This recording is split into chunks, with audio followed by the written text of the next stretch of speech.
All right, hi everybody. Welcome back again. We are here on Thursday with John, Melbourne's favourite naturopath. Thank you again for joining us, Dad. And today is all about hormone balance, correct? Indeed. Good, good. Okay, well, let's get right into it again. So, okay, my first question then, when it comes to hormone balance, is I'm a woman, I'm 43, I've got my own hormonal challenges as well. But my question to you, Dad, is what are the ways that women can achieve balance with their hormones? And when I say balance, I mean a lot of us, we go through periods of weight gain, we go through challenges and issues, even just with our monthly cycles. Some friends of mine feel nauseous and vomit during their monthly cycle. Then we've got other women heading towards the end of that part of the hormone life, I guess, where they're entering into menopause and they have a whole new set of challenges there as well. My question to you is, how can we achieve balance in a more natural way? That's my first question.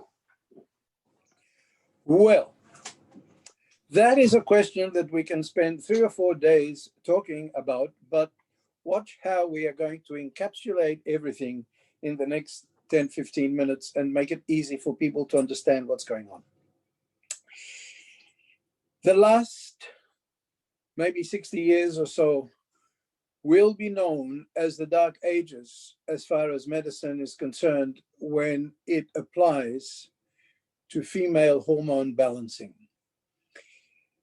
Physicians have been prescribing hormonal supplements for women without having any idea what their hormone levels are and what their hormone levels become once they use the patches and the tablets and the pill and this and that and the other. They have absolutely no idea.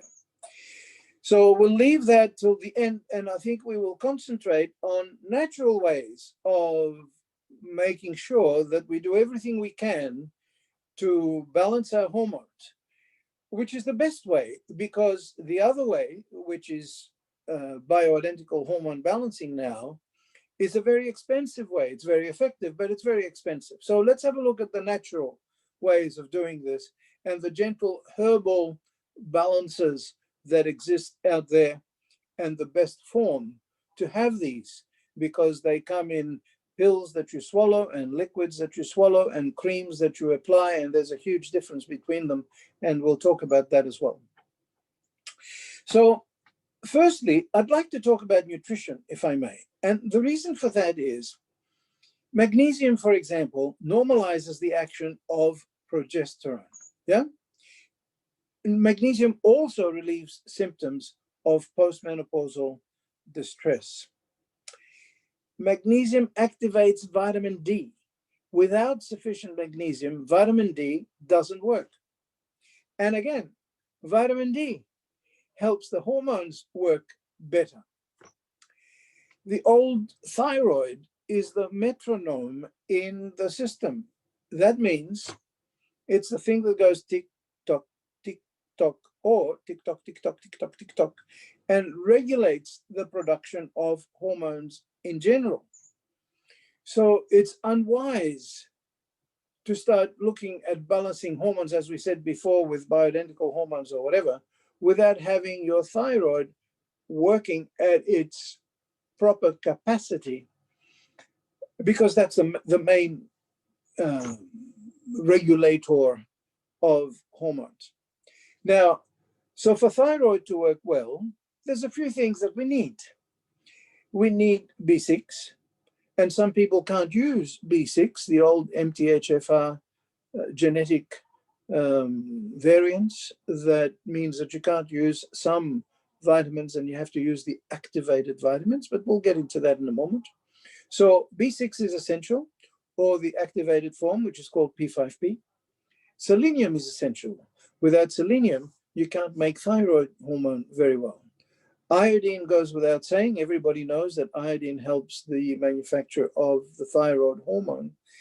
And with tyrosine and all of these that I mentioned a moment ago, you make thyroid. Then it's called T4. Then this goes to the liver and the liver converts it to T3, which is the active hormone, which is the actual metronome that we were talking about a moment ago. Now, in order to convert this, it needs iodine. We need to be replete in iodine. That means we need to be full of iodine. So you can see how, even though mostly we seem to be talking about testosterone, progesterone, estrogen when we talk about hormones to do with menopause and regulating the period, etc., we also need some other things that have to be there in order to ensure that everything is balanced. Now, for example, Harper's Biochemistry, which is the final year doctor's biochemistry book, says that the effect of hormones is blunted when cellular calcium is depleted. Now we're talking about cellular calcium, not just calcium in the body, but cellular calcium.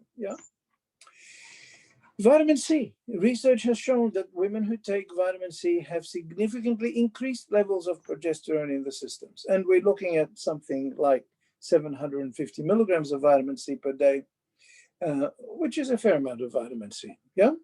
And so zinc has a serious impact on many of the enzymes in the body and is essential for the production of progesterone.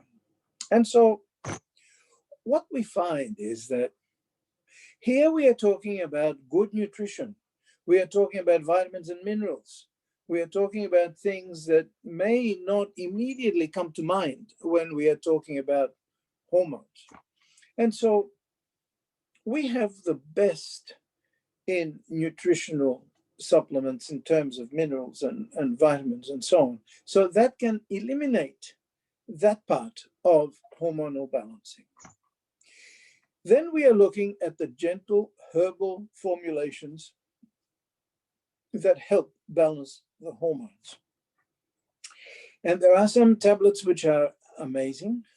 And there's also a cream, which is fantastic because when you apply the cream to the body, it bypasses the stomach, it bypasses the liver, and it doesn't depend on absorption or anything like that.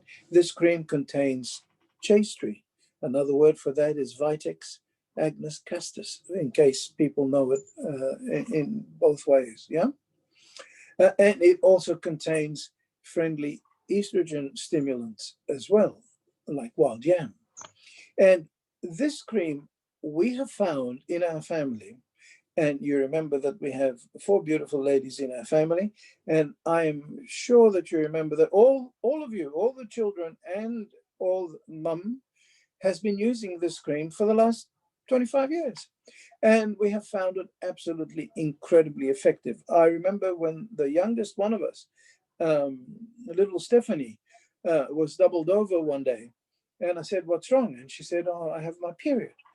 And I said, "Oh, sweetheart, aren't you using the cream?" And she said, "Dad, don't be silly. I'm in the middle of exams. If I use the cream, I won't know when my period is coming and I could start bleeding in the exams." And you remember our older sister and how much she suffered all her life. And then when she was about 16, 17, and the cream came out on the market, her life was misery. 4 or 5 days of ovulation pain and a whole week of period pain. And then suddenly it was like shifting from Siberia to Hawaii, like you see behind me.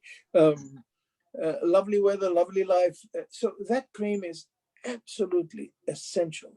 So from a natural perspective, look after your nutrition, look after your vitamin D, look after your manganese, magnesium, zinc, iron. All of these things have a direct impact on the balancing of hormones, progesterone, and so on. Another thing that is extremely important, and we talked about it a little bit yesterday, is stress. If I can show you this piece of paper, and this is the hormone production pathways, you can see that there are generally 4 lines. You can see that there's 4 lines. So the first line is the progesterone line, The second line is the cortisol line, cortisone and cortisol line. The third line is the estrogen line, and the fourth line is the testosterone and DHEA line. On top of everything is cholesterol. Hello, good old cholesterol. You know, cholesterol is not the enemy, really, but we need to manufacture a fair amount of cholesterol. So the reason I said there are 4 legs, and one of them is the cortisol leg, is that when we are stressed, and you know, some people are chronically stressed. They're in a bad situation in the social side of things, or in a bad situation with the family side of things, or a bad situation with work, or bad situation with money.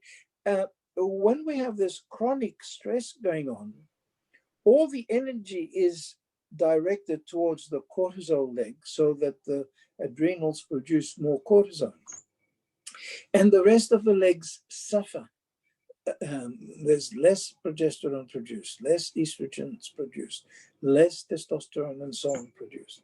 So eliminating stress is very, very important. And we won't go again into the ways of eliminating stress.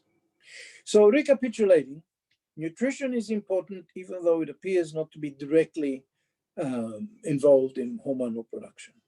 Stress is important. And the cream and the tablets that I mentioned before are absolutely fantastic in balancing the hormones, and should be tried first, in my opinion, before you start looking at bioidentical hormonal balancing. Yeah. Okay, that was very thorough.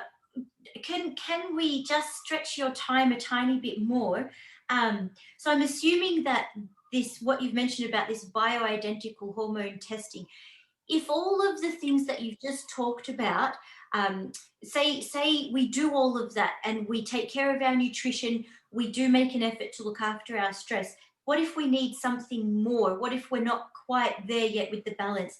Can you tell us a bit more about that testing, please? Yeah, absolutely. Absolutely. And that's a very important question. And I think people should know what goes on with this. So the first thing that we have to do is determine accurately where our present levels of hormones are. And as I said earlier, if we are going to be thorough about that, we eliminate any thyroid problems and make sure that our thyroid is where it should be. And then the golden standard of hormonal testing is called the 24-hour urine test. And the reason for that is because hormones fluctuate during the day quite markedly. And we were lucky to get a result that a doctor asked the patient to take a hormonal reading every 2 or 3 days throughout the entire 28-day cycle. So she took her hormones on day 1, day 3, day 5, day 8, day 11, day 12, and so on, all the way through to day 28. And what we could see from this, and it's absolutely incredible, the hormone levels would fluctuate wildly, so that one day they were below normal and 2 days later they were above normal. And you obviously cannot take therapeutic decisions when it's like this. That's why the golden standard is the 24-hour urine test. Also, the 24-hour urine test includes the metabolites, of estrogen, which are the important ones because they can cause damage, they can cause cancer. And so having done a 24-hour urine test, we prepare a report for the people to go to their doctor and show. We don't want people to change doctors. They can go to their own doctor. But we just prepare a report so they can go to their own doctor who they love, who they have a relationship with over the years, and say, I've had this test done, and this is the report that I got from my naturopath. What do you think? And then it'll be easy for the doctor to either ring us up and discuss it or prescribe on the basis of the report that we give. Yeah. Beautiful. That's awesome. Thank you, Dad. Is there anything else we need to say on this subject? Again, I know you can fill a lot of time on it, but in 30, 60 seconds, any last thoughts? That's been really interesting. Well, I think that it's hard. And, you know, we talked about people who can't use the vitamin B6, and we talked about strange things like that. We talked about the xenoestrogens that are in our personal care products, and maybe we'll talk more about that in another talk. And when it comes to these things, it's so important. These xenoestrogens are everywhere.